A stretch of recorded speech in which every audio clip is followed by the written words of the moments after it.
안녕하십니까. 가장 잘 살기 TV 만해 김성래입니다.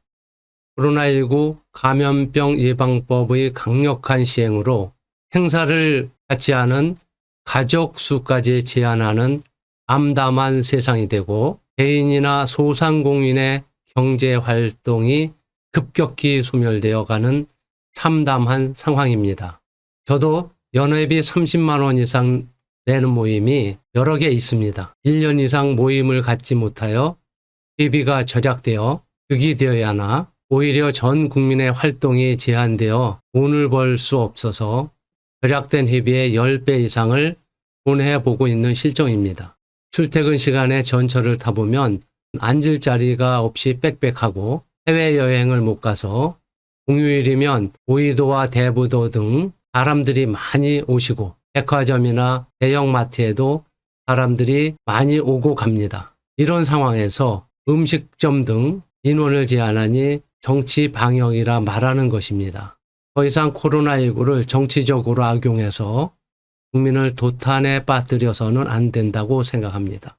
코로나19로 죽는 것이 아니라 굶어 죽게 생겼습니다. 숨 좀 쉬고 삽시다. 답답합니다.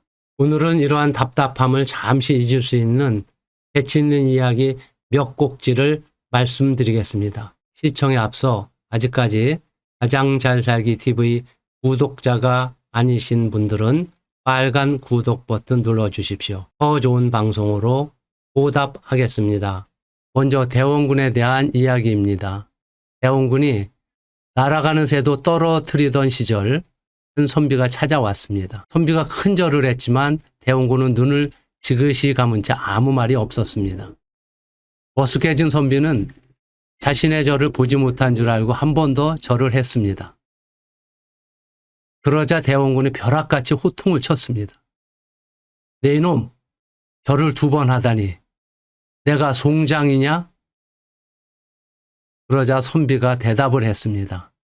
처음 드린 절은 찾아뵈었기에 드린 절이 없고 2번째 드린 절은 그만 가보겠다는 절이었사옵니다. 선비의 재치에 대원군은 껄껄껄 웃으면서 대단하다며 앞길을 이끌어 주었다고 합니다. 2번째 이야기는 정주영 회장님의 일화입니다. 정주영 회장님이 조그만 공장을 운영할 때의 일입니다.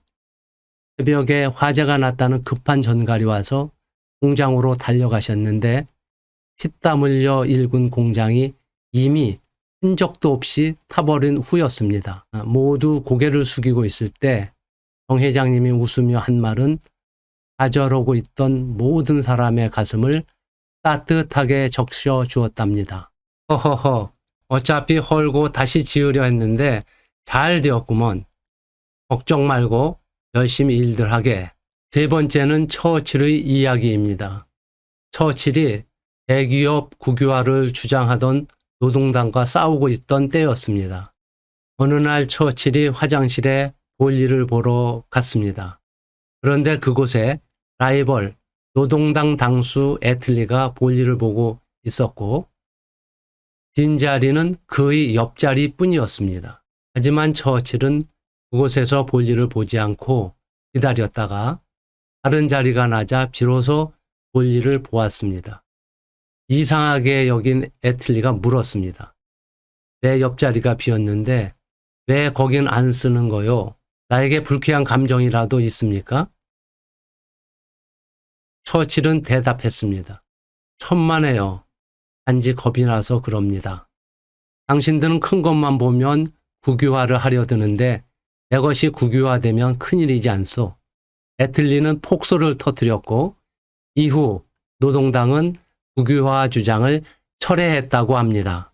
4번째 이야기는 힐러리와 클린턴 이야기입니다. 힐러리와 클린턴이 함께 운전을 하고 가다 기름을 넣으려 주유소에 들렸습니다. 그런데 주유소에 일하고 있는 남자가 힐러리의 동창이었습니다. 이를 본 클린턴이 한마디를 합니다. 당신이 저 사람과 결혼했다면 지금쯤 주유소 직원의 아내가 되어 있겠구려. 그러자 힐러리는 당당하게 대답했습니다. 아니죠. 그 사람이 대통령이 되었겠죠. 5번째, 아이젠하워 이야기입니다. 아이젠하워가 미국 대통령에서 물러난 뒤 기자들로부터 질문을 받았습니다. 대통령에서 물러난 뒤 어떤 변화가 있고 어떤 차이점이 있습니까?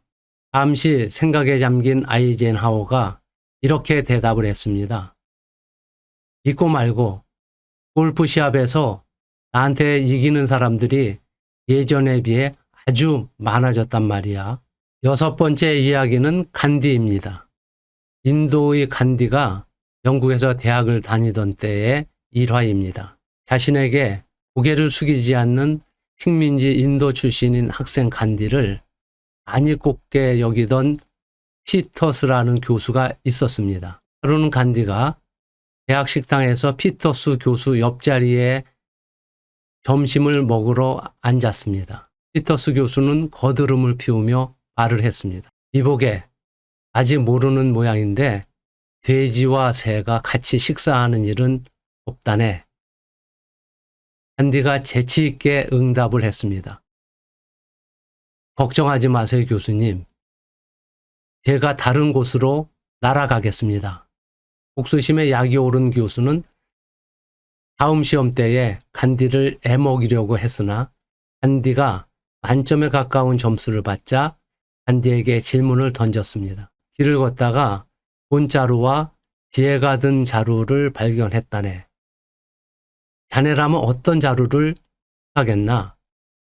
간디는 대수롭지 않게 대답을 했습니다. 그야 당연히 돈자루죠. 교수가 혀를 차면서 진정됐습니다. 쯧쯧, 만일 나라면 돈이 아니라 지혜를 택했을 것이네. 간디가 간단히 대꾸를 했습니다. 뭐, 각자 부족한 것을 택하는 것 아니겠어요? 거의 히스테리에 빠진 교수는 간디의 시험지에 멍청이라고 써서 돌려주었습니다. 간디가 교수에게 말을 했습니다. 교수님, 제 시험지에는 점수는 없고 교수님 서명만 있는데요. 7번째, 마지막으로 아인슈타인에 대한 이야기입니다. 아인슈타인은 상대성 이론으로 엄청난 강연 요청에 쉴 틈이 없었습니다. 어느 날 운전기사가 아인슈타인에게 박사님이 너무나 바쁘시고 피로하신데 제가 상대성 이론을 30번이나 들어 거의 암송하다시피 하게 되었습니다. 다음번에는 제가 박사님을 대신해서 강연하면 어떨까요? 운전기사는 공교롭게도 아인슈타인과 너무나 닮았습니다. 서로 옷을 바꿔 입고 연단에 올라선 가짜 아인슈타인의 강연은 훌륭했습니다. 말, 표정, 진짜 아인슈타인과 정말 똑같았습니다. 어쩌면 진짜 아인슈타인보다 더 잘했습니다. 그런데 문제가 생겼습니다. 한 교수가 이론에 관한 질문을 했습니다. 가슴이 쿡 내려앉았습니다. 정작 놀란 것은 가짜보다 운전사 복장을 한 진짜 아인슈타인이었습니다. 그런데 가짜 아인슈타인은 조금도 당황하지 않았습니다. 빙그레 웃으면서 그 정도의 간단한 질문은 제 운전기사도 답할 수 있습니다. 어이 여보게, 올라와서 잘 설명해 드리게나. 이상으로 재치있는 이야기 소개를 마칩니다. 말은 생각을 가진 사람만이 할 수 있습니다. 생각의 결과물이 말로 표현되는 만큼 인생은 말로 시작해서 말로 끝나는 것입니다.